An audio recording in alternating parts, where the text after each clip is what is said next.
0.9 FM so on TV XYZ and Radio XYZ 93.1 and now you remember maybe so many that also do promoter break Kasiebo and na midday erebremo ye the free MN studio say one number 37 na Bebrese Street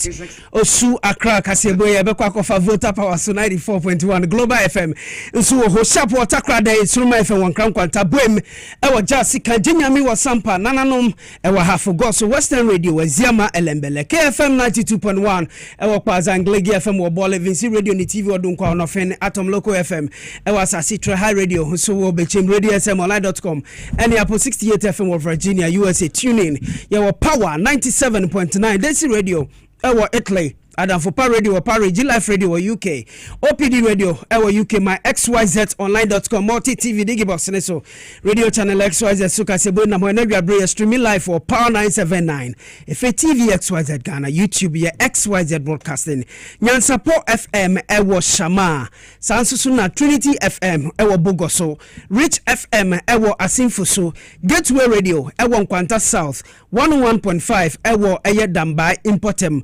107.5 ewo Sunyai hono nyina Kasiebo na mo etifisa no bini se na ye no mimede bia no ye beko mampanyinga atena adwumedi akoso akoro na otwene mu no ye de mu nkyire mu ebebre mu ne fei asoye wo mu hwe amano ne hu samso Ministry of Foreign Affairs won edijuma bi se na be ya passport a won ankasa kai se wo de bebre Ghana de hye babi biara wo no won afiase asa adwuma no ere adwuma ewo man mu na ye beko sentimentam won apomudin biai Ashanti Regional Health Directorate no HMC se be ye na cervical cancer wo betu asinti won afiase ere ye hwem ewo honom Tema potem temafu etasem de mudi muntwami kutu midi munchiremu ebebremu Kasiebo yi emo eyi ni safufuro bi na meriba bekin kan de amamu sopremo to bremeding de Accra Kofi Dakon insem no emunchirem ankasa enen ena no kwesida bepim eye ne anopei eye adisa His Excellency Ghana Mampaning John Dramani Mahama we di dwumason ahoro atimi aboa ma nema konkan ede amayen ade ba ko ye eye akontabu a nankasa ede ma ne ho onene abedi ekire obenfu na na genopokwa gimante the fua poripori oha eni eduonu ntam no wo beye nema ede ama Ghana fo se ne be ya ye behu ze you wanga base woriba besum yen nia okan se eye 120 days social contractor on yen ekomunu emona no His Excellency John Dramani Mahama dia sakotabu no ebrayen ene dwumadi afoforo bi ene odinu na atwe no mu ne nyina mu no yen amane boni autography o mampaning atenai wisdom hedejome. His Excellency John Dramani Mahama began the week with the launch of the Code of Conduct for Public Officers. This, he says, will be the watchword for his government appointees and any other person serving in his government. Even before the president outdoored the Code of Conduct, Chief of Staff Julius Debra had a note of caution for appointees. An aspect of governance is like running a boarding school. There needs to be checks and balances, rules and regulations that tells you don't walk around during prep hours. The same thing applies to what we're doing here. And so I will encourage each and every one of you, once you get your copy, to study it just like your Bible. Because there shall never be any excuse for whatsoever when you cross the line. And Mr. President, with your indulgence, let me tell them a little story. Colleagues, the only time you will not be able to reach the president is when we are about removing you. I've heard some of you say, oh, he's my friend, I go to his house. Trust me, even if you meander your way to reach him through his driver, his ADC, the president will tell you, as for this Julius, this issue came up, and I told him to wait. Look at what he's done. But he's written the letter already. So my colleagues, please, I wish we are never going to have that bad experience for removing any one of you. But don't forget that if you play ignorance, it's never an excuse. John Dramani Mahama, His Excellency, was emphatic when he said anybody found flouting the rules will be sanctioned appropriately. We are here to protect the national interest, not to help ourselves to the national purse. Sanctions for violation. The code sets out consequences for breach, public apology, from public apology to reprimand, to suspension, to resignation, or ultimately termination. Let me assure you that these sanctions are not cosmetic, they will be enforced. And I will not hesitate to act firmly and decisively, no matter who is involved. Kindly do not put me in a position where I have to make that drastic choice. Because when it comes to protecting the integrity of this government, I will not compromise. The president, shortly after that, launched the Accelerated Export Development Council. This council, he says, will help leverage on AFTA and other products to ensure Ghana becomes an export hub. It is for this reason that the AEDAC has been established to serve as a high-level platform for strategic coordination, policy coherence, and institutional accountability in our export development effort. Our strategy is ambitious but deliberate. Under the Accelerated Export Development Program, Advisory Committee, and the National Export Development Strategy, our aim is to grow Ghana's non-traditional export earnings from $3.5 billion annually to at least $10 billion by 2030. Ghana's current exports remain dominated by low complexity raw materials such as gold, cocoa, cashew, timber, all in their raw state. Ghana has the potential to substantially increase our exports of garments across Africa and to the world. The president ended the week with an account of his 120 days in office, the promises he made, what he's delivered, and what is yet to come. I take my promises seriously, and my word is my bond. Although we've established a solid foundation in this first 120 days, considerable work remains on the journey to realize the Ghana we all want together. This journey requires the collective effort of all of us, and I'm profoundly grateful for the mandate you have given me and my government to lead this nation. Your trust is our most valued asset, and we'll continue to work tirelessly to deserve that trust. And so I call upon every Ghanaian in every city, town, and village, in every sector of our economy, across every political divide, to join hands with us. Wisdom headed German Namane board free or Mampanyin at Nai on our training Mojumedi Ahua with Dino Emu Yantrasun Consent for Emu. Also for no Ghana man on Samso Samuel Okujeto Ablakwa and Nano Shabosi Wabeka say Ukoya passport and who has Ubeka in there me free Suha Abba passport office and Sanama Beje me passport Osi baby Biara or Tokobiamuno. What the Brown New Bonica and said delivery nibi into one if you say every Juma Asida and come on so to me ayanisa na okopem ewo asha shaisi shiasimum ewo nkranha na worehwe adwumadi ahoro woredi no ne adwumayfo a wo FDA fo eredi nyankita wode no chim se obi biara oba apply no ade se wode bebra ewo baby biara wo. The passport reforms. Today is the first day of delivery. Remember that I promised that we will make sure that you do not have to go back to the passport application center for your passport. I promised that passports will be delivered under 15 days. I also promised that the passport head office will work 24 hours, consistent with President Mahama's 24-hour economy vision for Ghana.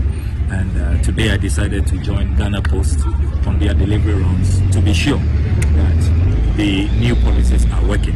And I'm really satisfied with what I have experienced today. The Ghanaian people are receiving their passports stress-free, no frustration,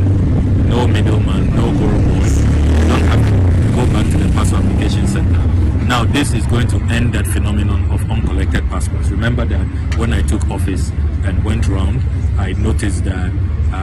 many Ghanaians have just given up because of the frustration, the red tape, the bureaucracy. Over 70,000 passports uncollected, and they are just been abandoned. Eyi so for Ghana man ne so Samuel Okujeto Ablakwa na se won abo humodi yepa lovely. Enu achi won a apply ye di passport no so ma won akire won ani so. The first person receiving the new chip passports. It's an honor. It's a great privilege, and I'll say I'm overwhelmed, and I love it. The features are unique, and it's nice, and everything is on point. There's no mistake with the date or name or anything. And they should keep up with the good work. This is good. Free delivery by Ghana Post. It's the best. Oh, I remember said this is lovely. If you don't love this, and you'll be fed. Lovely. Yantra Kasiebo no say gusichina Ministry of Foreign Affairs say won apa obasunko a wobeto eye osuafo na nefiasuale fo no bronika ne say advisory board no won apa won ho etema se ne be adwumadi a asua wo mhwa apomodem tem so niam be konkan no wobetumi edini ye nipa eye makomako du ebiesa 13 member constituted board and woriba behwe na niam etumi akonkan ede ama won adwumadi no eba so e won kramanta ma no osuafo no da se aswea no Samuel Okujeto Ablakwa ono eno ebo chairman Elimasakui. If there's any time in our geopolitics that we need a formidable ministerial advisory board in world affairs, it is this time, because we are in uncharted waters. It's such a fluid situation now. It's a flux. Nobody knows where we are headed. Nobody understands where we are now. We are constantly seeing new dynamics everywhere, right from the continent here in Africa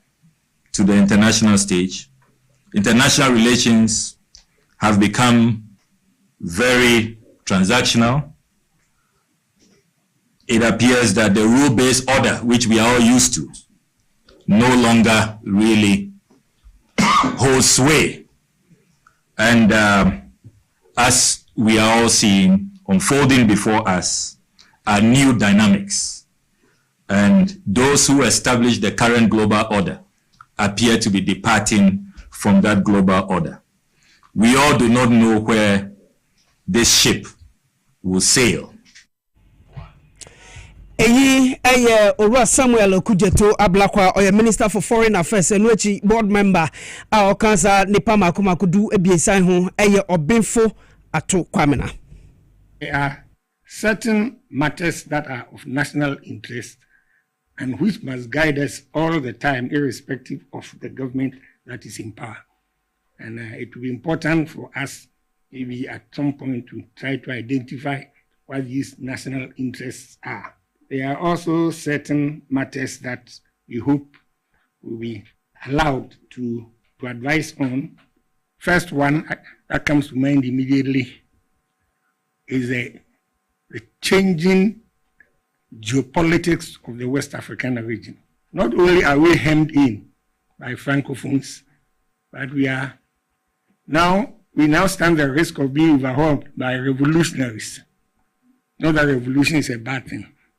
but how we react to the unfolding events.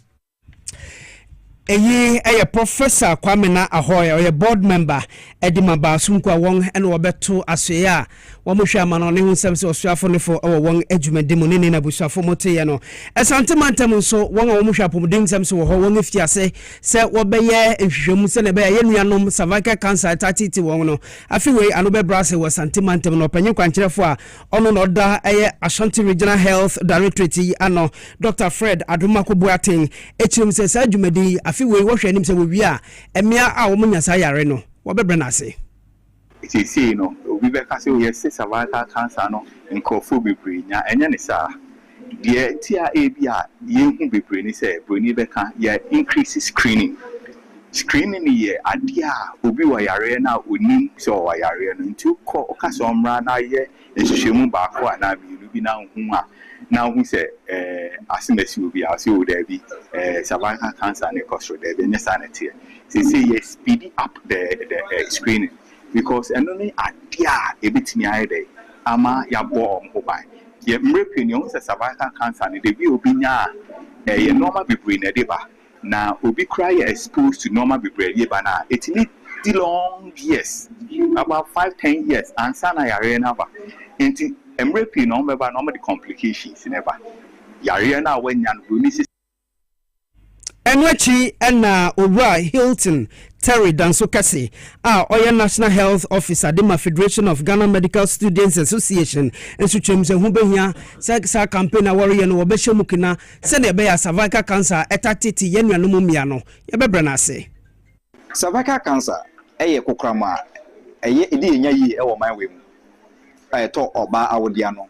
ye hwe cancer he ama eno ne cancer to so mienu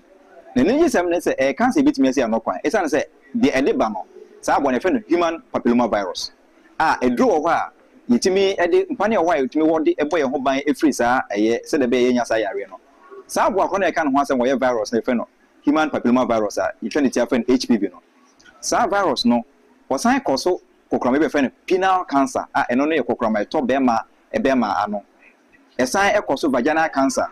esan koso anal cancer cancer eto sebi baby eja na ifa Yentua Kasiebo no so wonkopue mu ewo Tema esan se temafu ye wongati asemda adenti anwa Tema assembly no ekwa asetena na wokoi se worekwa hwe se bia na Madam Ibi Bright wobeje natum se obeye mayor ewo Tema na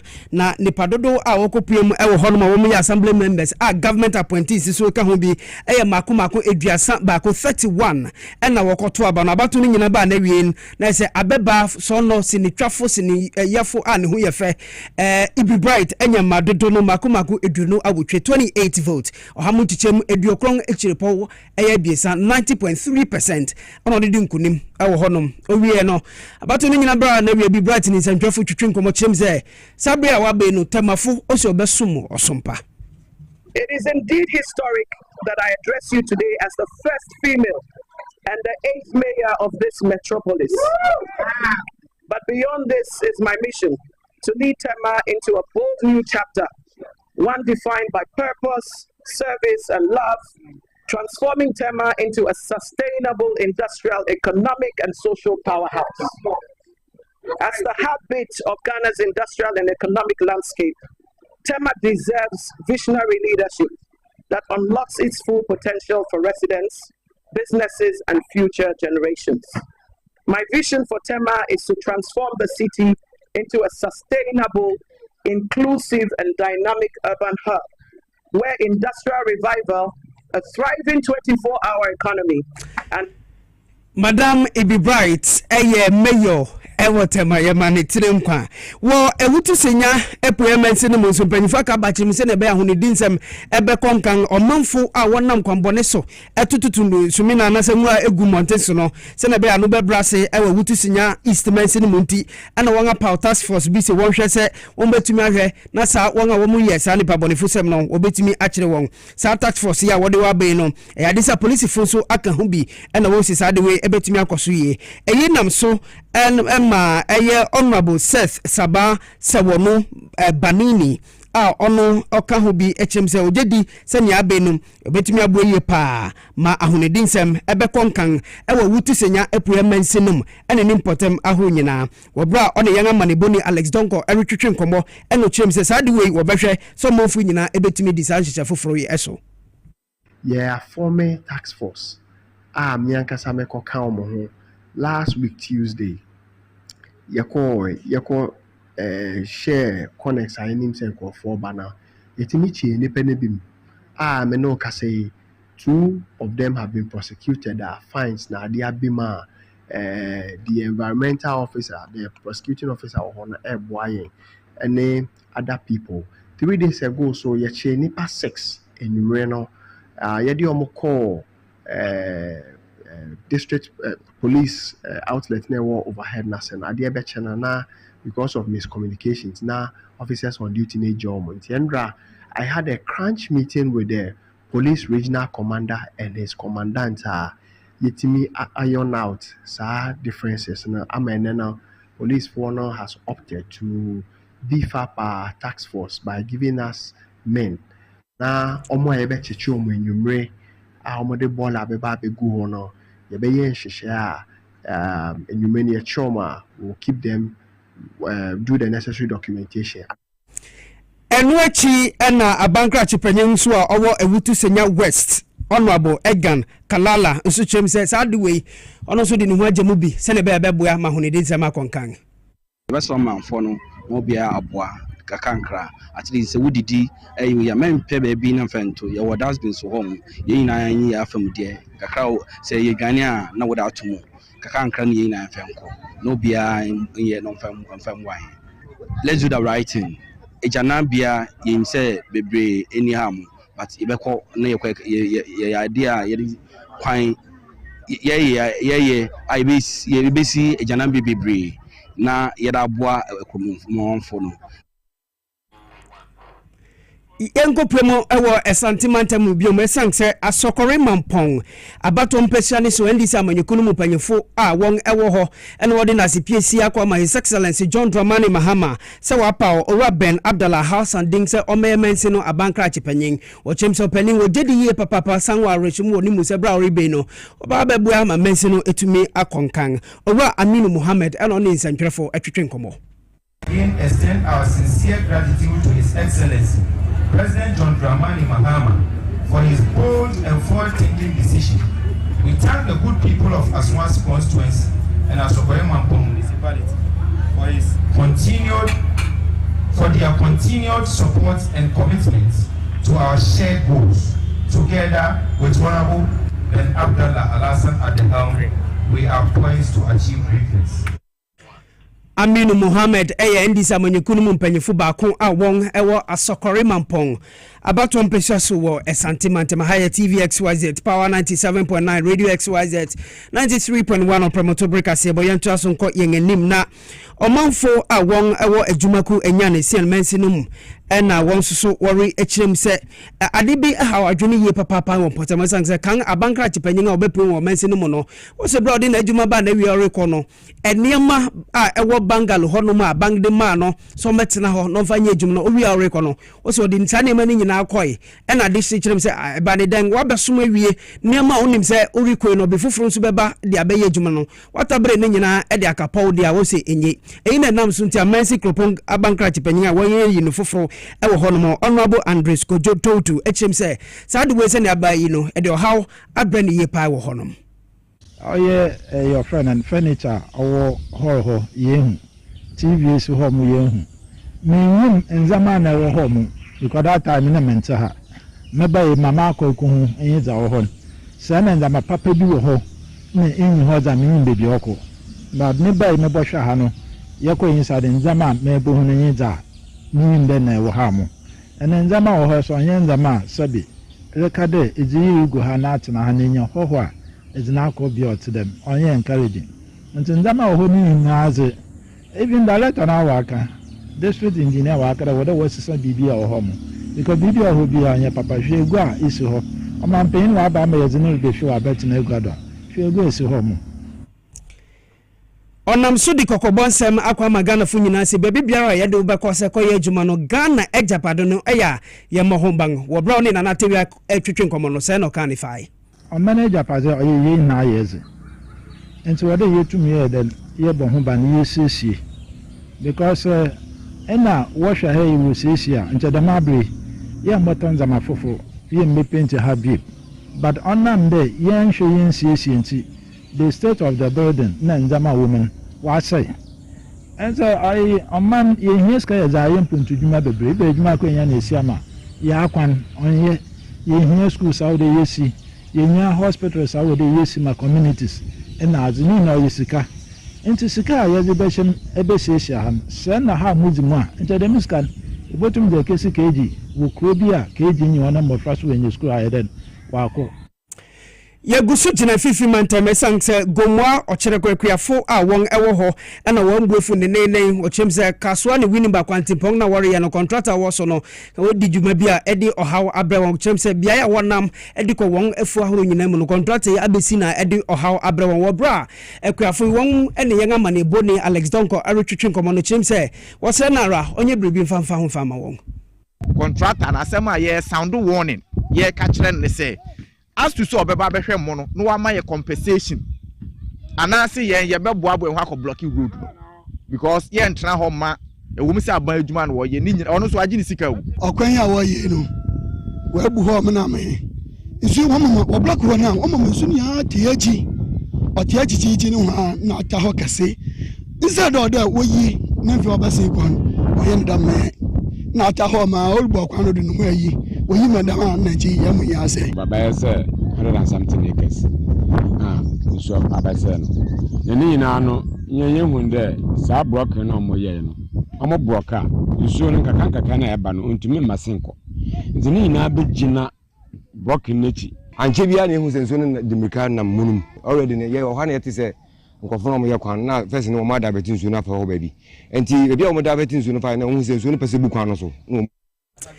eyi eye kuafo a won ewo gomwa okyereko ena mote won ene no anu echi mensi no mu kropa bankrat panyin Margaret na agonkom ensu kyerem se nea akuafo won akomu no obeye na famude e de atai won achi djuma sam wo man no mu eyeden na hodo won ho esi ho se he beye kwadwuma na all of a sudden sad way esi no yakọ fam ho no na che se ehwese ne nkrofo no wosu na mba na wowo mu no balus no kankan na hu na yes efejedum emo ne bi kura na ekita me emo aka je anka kakakre bi a wo ba abeto ma ba be yeziman ma ye bebezi esi ani na say ye na musuru mu mpo ne yakọkwato emo bibia say ye ba shon so won kan wa komanto won yem Margaret Nana akom eye mensin kropon bankrat panyin a owo Gomua East yango wie Kasiebo no wepoman temesang sare hosam bia yansaka yanga mane boni ebene za frimpong ede abran chirem so kopom wo kroba ko a wofre no ntiakama a no wo enkwanta mensinum ewo asene across man mensinum wepoman temchirem se oja akoto won fi no anadwo fenma enam so yi no won yama doto ahyew ewo ehonom ebusua no won kasamafo eye malaika wahab echem se wosre empanyefo se wo mekọ omoya kumafo na no boy kwanta ebedan kwanta fo asepa odumedia omudi enu anajo edeboa tuga busua no na de bae ne se yo ho na nya se ejane hye de bae no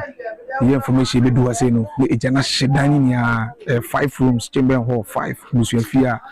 papa papa tuga ne yere ne ma 4 wives a team na papa ne de waka baby kakra ti ma me no ne nuanu ma etifie no no ana sa tragedy we ato home nia yam fahwe ofi ho bia ofi obia hye Enuachi won a ojaika koto ho no ma won niama won ajapade won sika ene niama nyina ehyew yenso no edinsem bi atu Ebenezer Frimpong enim no ho no na no nkwala no wo mente ba ko yare na misi ombra mbeda enti mi ti ho no na mi ti se wa tia afre mi ena mi si akwala wo yare no sa ba ya na ase die ena sa tia afre mi ena mi dwani ja nyama no ho medu ha no na eja edewo eden ba ko no ena mi nsu mi kikem mumuaye o menti jina the way ade mi si ye no ni de eja no na mi betu Araho semato yenuanum yi ewe premantami nsamiso ne begina ene your promoter Kasiebo TVXYZ Power FM Radio XYZ so no ha ne de nyinara ebesi ede amamo Jude kamfa Osi His Excellency John Dramani Mahama wasra osi won potem ho osi ampata no ongato abana ma oye pa wo Yesu ku adan ne niamati beko omoya ewo ho no omanga de hye ha na medi nsam nyina besi di amamo me video editor na wiabre eye Sami camera eye Sofo Prince MCR en eye info crampo Abbas en director so directing me na wiabre eye Alex medin dia kra Kofi Dako medamase mamoni tie ni hwe